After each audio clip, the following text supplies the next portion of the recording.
वैदिक मैथमेटिक्स का अर्थ होता है कि जो वेदानुकूल शास्त्रों पर आधारित, जो भारत के प्राचीन गणितज्ञों की श्रृंखला ने गणित का आविष्कार किया। तो वो सूत्र सूत्र से लेकर के और आर्यभट्ट, भास्कराचार्य, बारामीर, ब्रह्मगुप्त, नारायण पंडित, केरला स्कूल ऑफ मैथमेटिक्स 15वीं शताब्दी की, इन सभी की नकल यूरोपियंस ने किया। तो हम जो गणित ला रहे हैं, अब बच्चे के अंदर इंटरनेशनल कॉम्पिटेंसी तो होनी चाहिए ना। अगर कोई ऐसी स्वरूप पढ़ा दोगे कि पता चला वो ऑक्सफोर्ड जाए तो वहां एडमिशन ही ना हो। तो हमें दोनों के बीच बैलेंस रखना है। तो हम ग्लोबल कॉम्पिटेंसी पूरी दे रहे हैं, लेकिन उसी चैप्टर में अगर किसी भारतीय गणितज्ञ ने पहले कोई शोध किया है, कोई सूत्र दिया है, तो उसका भी जिक्र हम कर रहे हैं उस चैप्टर में, ताकि बच्चे को अगर भविष्य में शोध करने की प्रवृत्ति हो, आगे बढ़ना चाहे, या उसको गौरव का बोध हो कि हम कोई अंधविश्वासियों के देश नहीं रहे हैं। गणितज्ञ और भौतिकविद और तमाम वैज्ञानिकों की एक परंपरा रही है। और संस्कृत साहित्य सिर्फ पूजा पाठ का साहित्य नहीं है, सिर्फ विश्वास पद्धति का साहित्य नहीं है, बल्कि संस्कृत में सभी विज्ञान के आयाम घटित होते हैं जीवन के साथ साथ। सभी लाइफ स्किल, सभी लाइफ साइंस, सभी फिजिकल साइंस संस्कृत के साहित्य में है। ये हम हर चैप्टर में किसी न किसी रूप में ला रहे हैं। This dispute has been created by my dear Grierson. ठीक है, ग्रियर्सन साहब से अंग्रेजों ने एक शोध कराया भारत के भाषा पर। जो भी पूछ रहे थे ना महात्मा जी, तो वो ग्रियर्सन साहब की बात वो भी बोल रहे थे, और ग्रियर्सन साहब की बात आप भी बोल रहे हो। उन्होंने भाषा पर ये रिसर्च करा दिया है कि तुम ये सिद्ध करो कि भारत की जितनी भाषाएं हैं वो परस्पर विरोधी हैं। तो उन्होंने, ग्रियर्सन साहब ने पूरा रिसर्च करके और कहा कि भारत में एक तो आर्यन लैंग्वेज है संस्कृत, दूसरा उन्होंने कहा कि द्रविडियन लैंग्वेज है, तीसरा उन्होंने कहा निग्रोइट है, चौथा उन्होंने कहा ऑस्ट्रियाइट्स है। फिर चारों की फिर अलग अलग उन्होंने वर्गीकरण करना शुरू किया, तो फिर तमाम भाषाओं को डालते गए। तो द्रविडियन ग्रुप ऑफ लैंग्वेजेस में उन्होंने तमिल को और कन्नड़ को, मलयालम को रखते हुए ये कह दिया कि इसमें सबसे प्राचीन तमिल है, और कह दिया कि जो संस्कृत से इसका कोई रिश्ता नहीं है। संस्कृत आर्यन लैंग्वेज है, वो द्रविडियन लैंग्वेज है। और जो महात्मा जी गोंडवी और संथाली की बात कर रहे थे, उसको उन्होंने कहा है ऑस्ट्रियाइड लैंग्वेज है। और अंडमान निकोबार लक्षद्वीप के लोग जो बोलते हैं उसको कह दिया निग्रोइड है। अब उसमें भारत में लोगों में ये सामर्थ्य, चूंकि 1835 के बाद तो शिक्षा पद्धति ऐसी आई नहीं कि भारत के विषय में शोध करने की युवाओं के अंदर प्रेरणा जागृत हो, अपनी संस्कृति के प्रति गौरव हो, तो किसी ने शोध किया नहीं। इधर 20, 25, 30 सालों से शोध शुरू हुए हैं इस पर कि नहीं, ये तो भ्रम पैदा कर दिया उन लोगों ने, और मूलतः तो एक ही भाषा के सब सहयात्री। तो ये शोध बहुत तेजी से प्रारंभ हुआ है व्याकरण विदों का, और उन्होंने सिद्ध किया है कि सारी भाषाओं के 200, 500 शब्दों को उन्होंने दिखाया है कि कैसे ये संस्कृत का जो रूट वर्ड है, धातु जिसको कहते हैं पाणिनि व्याकरण में, कैसे उससे उपसर्ग और प्रत्यय लगा करके, और कैसे भौगोलिक क्षेत्र के अनुरूप थोड़े थोड़े ध्वन्यात्मक बदलाव, ध्वनि में बदलाव होता है, उसके अनुसार कैसे भाषा अपना स्वरूप बदली है। और भारत की भाषा एक ही है, और हम एक ही हैं, यहीं के हैं, कहीं बाहर से नहीं आए। थोड़े मोड़े माइग्रेशन हुए होंगे, लेकिन कोई आक्रमण करके हम यहाँ कहीं नहीं आए, किसी पर कब्जा किए। ये धीरे धीरे अब इतिहास और व्याकरण स्थापित करने लगा है। इसी तरह एक आदमी ने और बड़ा उत्पात किया था, आपने छेड़ा तो बता रहा हूं। एक रिस्ले साहब, अंग्रेजों ने एक तो भाषा के आधार पर झगड़ा पैदा कर दिया, दूसरा उन्होंने प्रजाति के आधार पर झगड़ा पैदा किया कि सारे भारत के लोग एक मानव प्रजाति के नहीं हैं।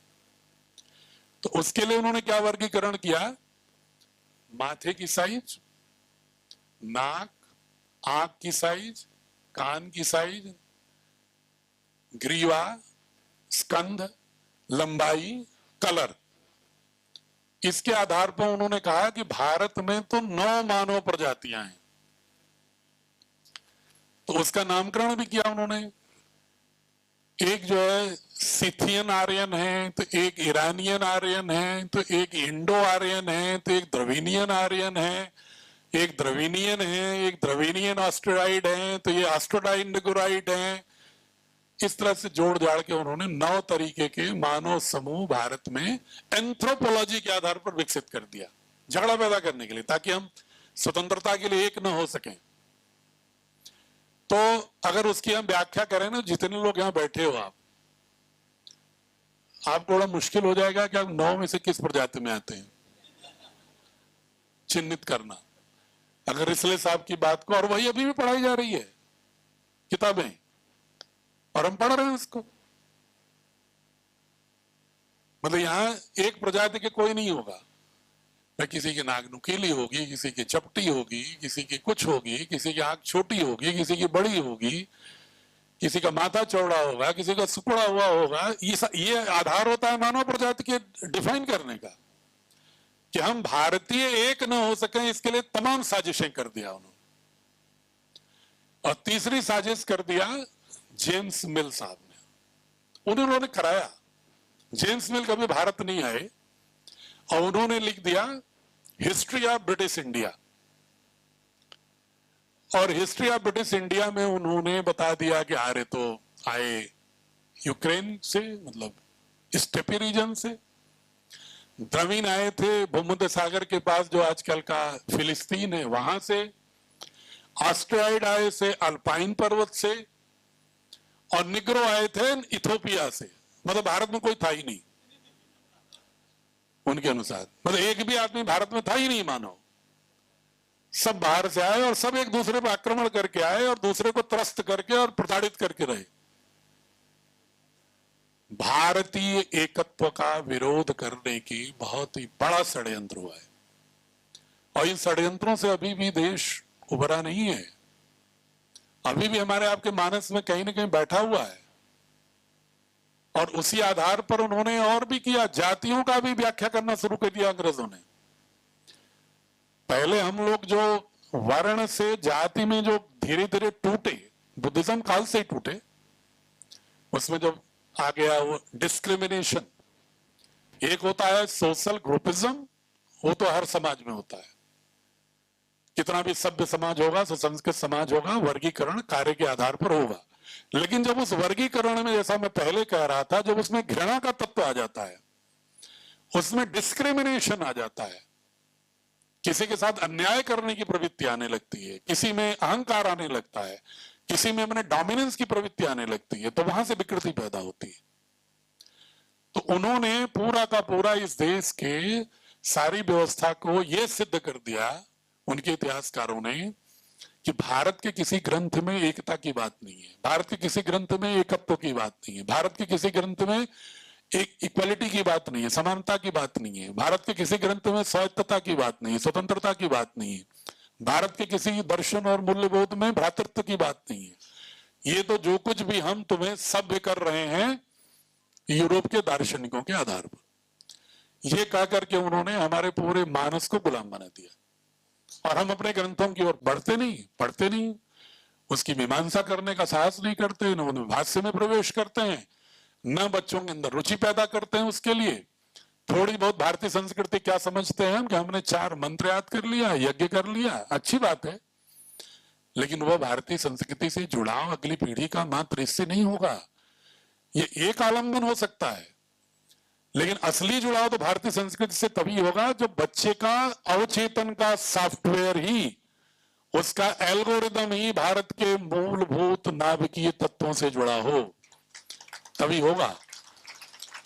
वरना हम उसी में बटे रहेंगे। कोई कहेगा हम अलवार हैं, कोई कहेगा नैनार हैं, कोई कहेगा हम ऊर्ध्व टीका लगाते हैं, कोई कहेगा 36 टीका लगाते हैं, कोई कहेगा हम आर्य समाज हैं, कोई कहेगा हम वैष्णव हैं, कोई कहेगा हम शैव हैं, कोई कहेगा लिंगायत हैं, कोई कहेगा ज्ञानेश्वरी परंपरा के हैं, कोई कुछ चैतन्य महाप्रभु के हैं। ऐसे नाम गिनाते रहेंगे लोग। क्यों? क्योंकि उनको ये अध्ययन नहीं है कि सारे ही दर्शनों में पढ़ो तो उनके मूल तत्व को, तो तुम्हें मिलेगा एक ही चीज वहां। सारे भक्ति आंदोलन के दोहों में वही अद्वैत मिलता है, एकात्मकता मिलती है, लेकिन उसका बोध हमें बच्चों को बच्चों की भाषा में तो कराना पड़ेगा, वरना देश में विघटन और बढ़ेगा। उस विघटन को रोकना है तो न्यायपूर्ण व्यवस्था करनी है, तो बच्चों के मानस को बदलना होगा कि वो किसी से घृणा न करें, किसी से डिस्क्रिमिनेट ना करें, और अपनी योग्यता के अनुसार पर अपने को गढ़ने का प्रयास करें।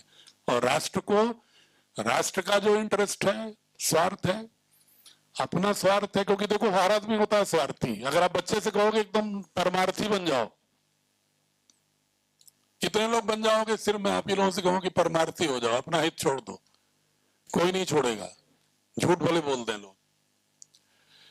तो क्यों? क्योंकि मैं मानता हूं कि स्व के अस्तित्व का बोध सबको होता है और होना चाहिए, लेकिन आपका आत्मबोध, आपका समाज बोध, आपके राष्ट्र बोध, आपके विश्व बोध और आपके ब्रह्मांडीय बोध में अंतर विरोध नहीं होना चाहिए। आपका जो अपना स्वार्थ है उसी की परिधि इतनी क्यों नहीं बढ़ा लेते हो कि पूरा देश और समाज उसमें आ जाए? भाई आप अपने स्वार्थ को अपनी बीवी बच्चों तक तो फैलाते हो ना, वृत्त, उस वृत्त को थोड़ा और बड़ा करो। कुछ लोग जाति तक पहुंचा के छूट जाते हैं, वहीं पर रुक जाते हैं, थोड़ा और वृत्त बढ़ा दो, पूरा समाज को गर्भित करो उसमें, फिर और वृत्त बढ़ाओ, देश आ जाएगा, पूरा वृत्त बढ़ाओ, विश्व आ जाएगा। तो स्वार्थी रहो, लेकिन तुम्हारा स्वार्थ विश्व के स्वार्थ से मेल खाए, समाज के स्वार्थ के साथ अनुकूलन हो, उसमें कहीं आपस में विवाद ना हो, अंतर विरोध ना हो, तब आप सही बोध होगा। वरना भाषण देते रहिए परोपकार परोपकार, जब आपने पर समझ ही लिया तो फिर तो अहंकार आ गया। आपने कहा कि मैं परोपकारी हूं, इसका मतलब दूसरे को उपकार करते हो, इसका मतलब अहंकार आ गया। हमारी संस्कृति इस तरह की बात नहीं करती थी। हमारी संस्कृति तो कहती थी कि सर्वाणि भूतानि आत्मनि अनुपश्यति, सभी प्राणियों में स्वयं को देखो, स्वयं में सभी प्राणियों को देखो। ये बोध गहराने की बात, इसमें कहीं झगड़ा नहीं होगा। विश्व के दर्शन से और आत्मदर्शन में, आत्मस्वार्थ में, विश्व स्वार्थ में कहीं झगड़ा नहीं।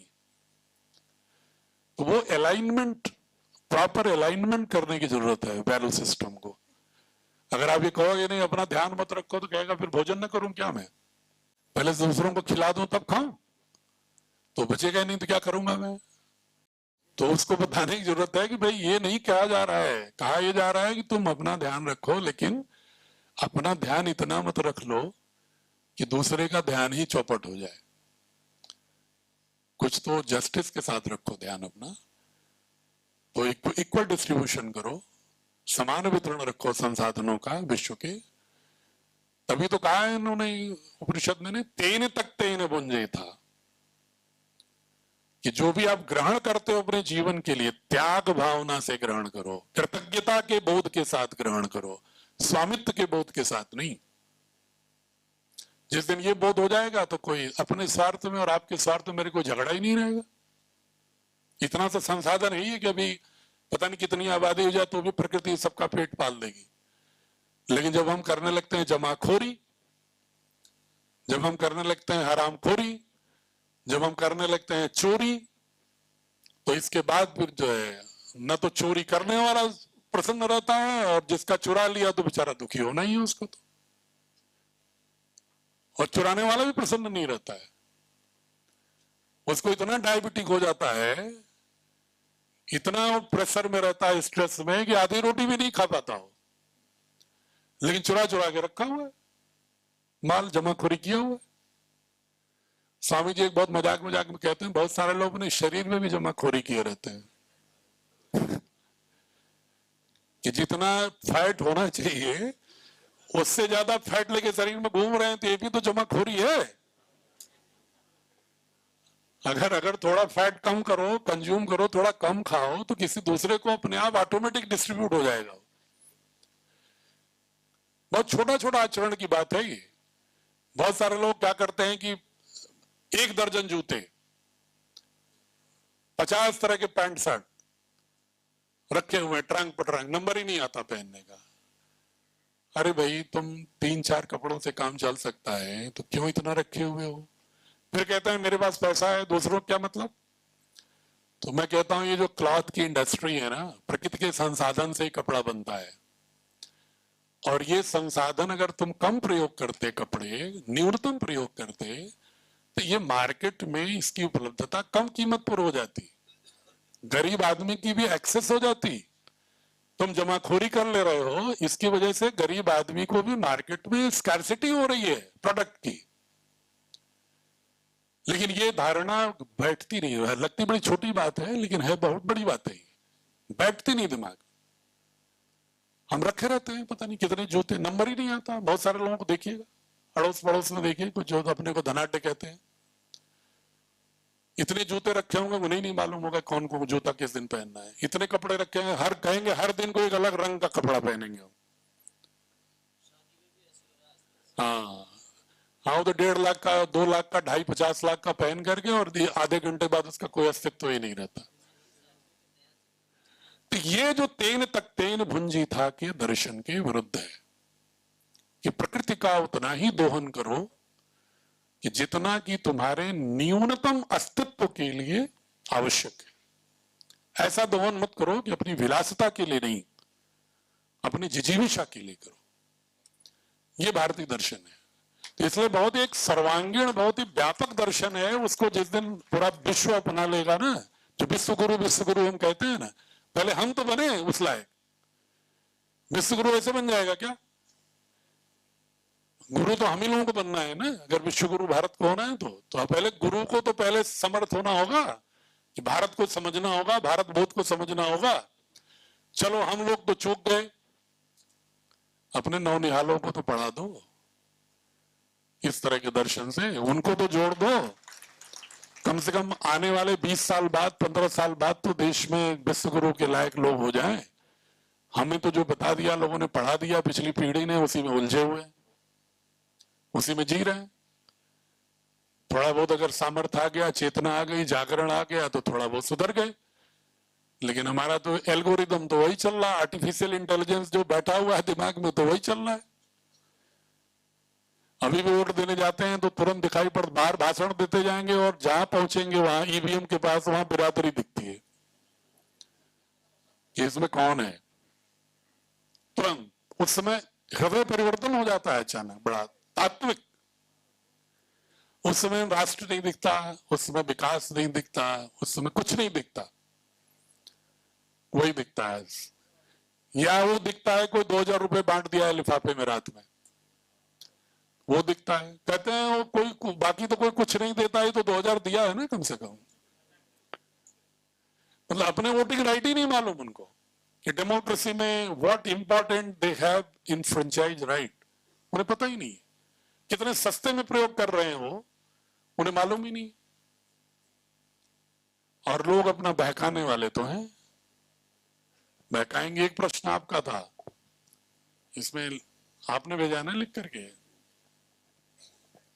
अंतिम प्रश्न है, उसका उत्तर देके मैं विराम दूंगा वार्ता को। आज आपने लिखा है कि will hear be teaching of Indian history because other towards always teacher of foreign history. ऐसा है, सुनो, बैठ जाओ। हिस्ट्री हमेशा लोकल, रीजनल, नेशनल और ग्लोबल चारों पढ़ाया जाना चाहिए। उसका एक अनुपात होना चाहिए, और अनुपात जो है वो माना जाता है कि 20% लोकल, 30% रीजनल, 30% नेशनल और 20% ग्लोबल। ये रेशियो होना चाहिए हिस्ट्री के करिकुलम के डिजाइन का। ठीक है, तो हम इसको फॉलो कर रहे हैं कि सबका एक समन्वय होना चाहिए, क्योंकि किसी भी देश का इतिहास आइसोलेशन में जी नहीं सकता, कि हमें दूसरी भी संस्कृतियों को, दूसरे भी इतिहास को, दूसरे भी परिवर्तनकामी शक्तियों को अध्ययन करने की आवश्यकता होती है, क्योंकि उसका इंपैक्ट इधर भी पड़ सकता है। हमारा इम्पैक्ट उधर डालना है तो कैसे डाल सकते हैं, इसके लिए अध्ययन के लिए तो सर्वांगीण होना चाहिए। हाँ, हम इतिहास में जरूर एक ध्यान रख रहे हैं कि जो बहुत सारी गलत परसेप्शन है, आर्यों का आक्रमण सिद्धांत या सिंधु सभ्यता आर्यों की विरोधी, या इस तरह की जो बहुत सारी बकवास रही है किताबों में, एनसीईआरटी में भी दिखता है आपको, वो हम नहीं रख रहे हैं। और जो रख रहे हैं वो वेल रिसर्च्ड रख रहे हैं, कि जो ये सिद्ध कर रहा है कि ये सब अंग्रेजों की साजिश की इतिहास है। कोई न आक्रमण किया आर्यों ने द्रविड़ों पर, न सरस्वती सिंधु और आर्यों में कोई अंतर है, कोई झगड़ा है, कोई विवाद है। एक भूखंड में पनपी हुई अर्बन और विलेज संस्कृतियां रही हैं समानांतर, इस रूप में भाव दे रहे हैं ताकि भारत बोध जो है एक आत्मा हो। और जहां जहां इतिहास के जिस कालखंड को कम महत्व दिया गया है, जैसे दक्षिण भारत को महत्व कम मिला है, ट्राइबल इलाके के इतिहास को महत्व कम मिला है, इतिहास में दिल्ली केंद्रित ज्यादा रहा है कि दिल्ली के आसपास के घटनाक्रमों को और उन्हीं की बादशाहों की चर्चा की गई है, तो वो हम उसको समानुपातिक ले रहे हैं कि वेस्ट बंगाल से लेकर के चाहे वो आपका जो वंग प्रांत क्यों हुआ, अगर बंगाल के लोगों से में पूछें कि वंग नाम कहां से आया तो शायद इतिहास में नहीं पढ़ाया जाता होगा। अगर हम उड़ीसा के लोगों से पूछें कि भाई उड़ीसा शब्द कहां से आया, जो कलिंग पुराना नाम था, उत्कल था, तो उसका ओरिजिन कहां हुआ तो नहीं मालूम है। तो हमें लोकल और रीजनल भी जानना जरूरी है, नेशनल और ग्लोबल के साथ साथ, ताकि अपनी जड़ों से व्यक्ति तभी जुड़ता है जब लोकल से लेकर के ग्लोबल तक के एक परिदृश्य को सही संदर्भ में समझता है। लेकिन हम नैरेटिव गलत नहीं रखेंगे, किसी को महान हम युद्ध के आधार पर नहीं कहेंगे, हम महान राजा उसी को कहेंगे जो जनता के साथ ज्यादा संवेदनशील रहा है, जो जनता के साथ गवर्नेंस में अधिक से अधिक बेनिवोलेंट रहा है, उदार रहा है, करुणापूर्ण रहा है। हम उन राजाओं को महानता सोशल आर्ट के क्षेत्र में, कला के क्षेत्र में, स्थापत्य के क्षेत्र में जिस साम्राज्य के कालखंड में अच्छे काम हुए हैं, हम उनको ज्यादा मान्यता और वरीयता दे रहे हैं, ताकि युद्ध केंद्रित इतिहास नहीं, इवेंट आधारित इतिहास नहीं, बल्कि सामाजिक, आर्थिक, राजनीतिक परिवर्तनकामी जो चक्र है उसके संदर्भ में बच्चे को एक समाज विज्ञान के आधुनिकता और जो परंपरा है, परिवर्तन और अस्थायित्व है, उसके बीच में एक समन्वय और संबंध स्थापित करने का बच्चे में सामर्थ्य। तो सोशल साइंस की फिलॉसफी ये है हमारी। वार्ता को यही विराम देते हैं और बाकी आप लोगों से उम्मीद करेंगे कि अधिक से अधिक विद्यालयों को जोड़िए। बाकी शेष बातें राकेश जी अलग से आप लोगों से चर्चा कर लेंगे। और कोई अगर फिर भी किसी के प्रश्न बचे हों तो एक हमारा मेल आईडी है, उसको नोट कर लीजिए। आपके मन में जब प्रश्न आएगा उस पर डाल दीजिएगा अपना टेलीफोन नंबर, नाम भी डाल के साथ, तो फिर हम आपसे आपके प्रश्नों को जिनके भी आते हैं तो मैं पढ़ता हूं और फिर वार्ता भी करता हूं उनसे कि अगर उनके मन में कोई सुझाव है, कोई जरूरी नहीं कि प्रश्न ही हो, आप सभी लोग सहयात्री हो। ये ऐसा मिशन अकेले पूज्य स्वामी जी का, मेरा या राकेश भाई का नहीं है। ये मिशन तो प्रत्येक भारतीय का दायित्व है। उसमें किसी के मन में कोई सुझाव आ सकता है, कोई विचार आ सकता है, तो आप मुझे बताओगे, बांटोगे, तो मैं अपने को उसमें और परिमार्जित करूंगा, अपने को और ठीक करने की कोशिश करूंगा। अगर मुझे लगेगा कहीं मेरे में चूक हो रही है और कोई धारणा ऐसी है जिस पर कि हमें पुनर्विचार करना है, तो हम ओपन हैं। बहुत बहुत धन्यवाद, प्रणाम।